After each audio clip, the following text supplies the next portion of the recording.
Hi friends, welcome to our channel. So Pushpa 2 cinema release అయిపోయింది, premier జరుపుకుంది. So ఇది 5వ తారీఖు ఈరోజు. సో ఈరోజు టాక్ అనేది ప్రీమియర్ షో నుంచి కూడా ఇప్పటి వరకు పబ్లిక్ టాక్ ఎలా ఉందనంటే, ప్రీమియర్ షోకి వెళ్ళినటువంటి చాలా మంది అభిమానులు సూపర్ హిట్ బ్లాక్ బస్టర్ అంటున్నారు.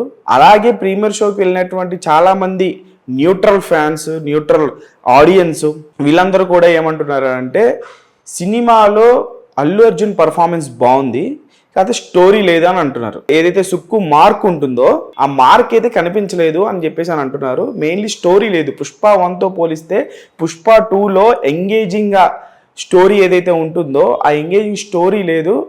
ఎలివేషన్స్ కోసమే రాసుకున్నాడా, డబ్బుల కోసమే, కలెక్షన్స్ కోసమే స్టోరీ రాసినట్లుగా అనిపిస్తుంది అని చెప్పేసి చాలా వరకు వినిపిస్తున్నటువంటి మాట. సో మిక్స్డ్గా ఉంది, మిక్స్డ్ రివ్యూస్ వస్తున్నాయి మనకి. సో రెండో రోజు నుంచి, అంటే ఇది 5వ రోజు, నిన్న ప్రీమియర్ జరుపుకుంది కాబట్టి December 5th ఈ రోజుకి మొదటి రోజు కలెక్షన్లో అప్పుడే పోస్టర్లు కూడా అంతా ఇంత వచ్చేస్తుందని చెప్పేసి రెడీ కూడా చేసేసారు అన్నట్లుగా మనకి వినిపిస్తుంది.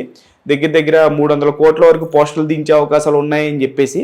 మరో పక్క చూసుకుంటే కనుక పబ్లిక్ టాక్స్ కూడా కొంచెం మిక్స్డ్గానే మనకి వినిపిస్తుంది. అటు నార్త్లో కావచ్చు, ఇటు సౌత్లో కావచ్చు. ఓవరాల్గా చూసుకుంటే పుష్పరాజ్ అస్సలు తగ్గేదేలే అని చెప్పేసి థియేటర్లోకి వచ్చినటువంటి పుష్పరాజు మరి రివ్యూల పరంగా మిక్స్డ్ రివ్యూస్తో కొంచెం తగ్గారు అని చెప్పేసి అనిపిస్తుంది. మరి ఫ్యామిలీ ఆడియన్స్, ఏ సినిమా పోటీ లేకపోవడంతో ఫ్యామిలీ ఆడియన్స్ ఒక రేంజ్లో ఈ సినిమాని చూస్తేనే కనుక ఖచ్చితంగా ఈ సినిమా లాంగ్ రన్లో 600 కోట్ల వరకు అయితే ఈజీగా కలెక్ట్ చేస్తుంది. 1000 కోట్లు కూడా కష్టమే అని చెప్పేసి చాలామంది అంటున్నారు రివ్యూస్లలో. సో పుష్ప 2 వరకు చూసుకుంటే ఇప్పటి వరకు సోఫార్ వచ్చినటువంటి రివ్యూస్ అయితే అన్ని మిక్స్డ్ రివ్యూస్ ఉన్నాయి. అటు పాజిటివ్ ఉంది, ఇటు నెగిటివ్ ఉంది.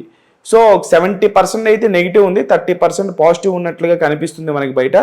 మరి చూడాలి December 6th నుంచి ఈ సినిమా తాలూకు పరిస్థితి ఎలా ఉంటుందో.